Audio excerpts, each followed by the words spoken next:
Konrad Henlein was born in Mansendorf, present-day Václav Nada Nusau, near Reichenberg or Liberec, which was then Bohemian Crown land of Austria-Hungary. His father, Konrad Henlein Sr., worked as an accounting clerk.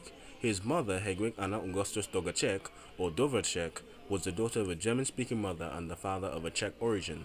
At the time when Henlein was growing up, the Reichenberg area was the center of tension between the long-established German community against the newly arrived Czechs from the countryside who had come to work in the town's factory. The ethnic Germans of the Reichenberg greatly disliked the Czechs for their willingness to accept lower wages than German workers, and for being ignorant peasants whose cultural level was considered much lower than the German community of the Sudetenland. In 1912, the German community of the Reichenberg accepted to leave the Austrian crown land of Bohemia and set up their own district as a new crown land, which would not accept any Czechs, only to be overruled in Vienna by the insistence that Bohemia was not divisible. It was the atmosphere of the German-Czech tensions that Henlein grew up and would shape the rest of his views for the rest of his life. Henlein attended business school in Gabslau, or Jabanek Nado Nusau, and in World War I entered the military service of the Austro-Hungarian army as a military volunteer, or the Kriegsfreiwilliger, assigned to the Kaiserlich und Kunglich Tellurian Kaiserjäger Regiment No. 3. In May 1916, he attended Officer Cadet School, and then was assigned to the Kaiserlich und Kunglich, or the Infantry Regiment No. 27,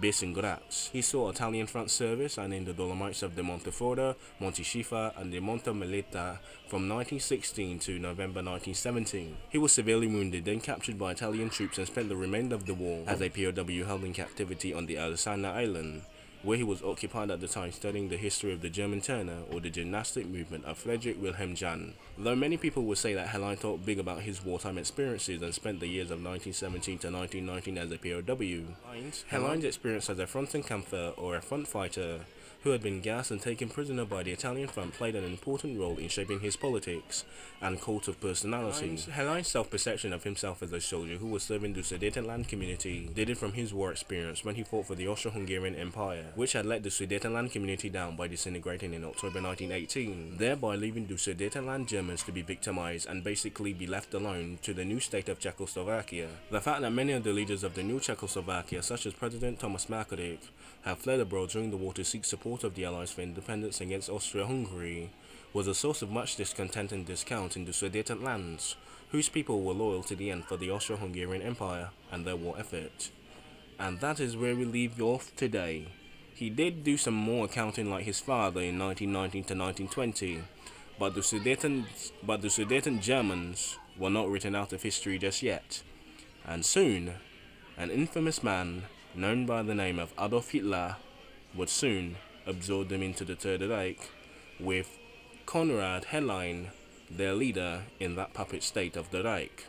But him, 1945, and of course the absorption into the Third Reich, and some parts of Adolf Hitler after 1918 are stories for another day. Thank you for watching, hope you enjoyed. 12 minutes, not bad, pretty easy to edit. Hope you enjoyed. One of the first Nazis, but not the last. Instant demonetization? Check. Instant blacklisting? Check. And of course, ideologies that don't shape the political views of today? Check.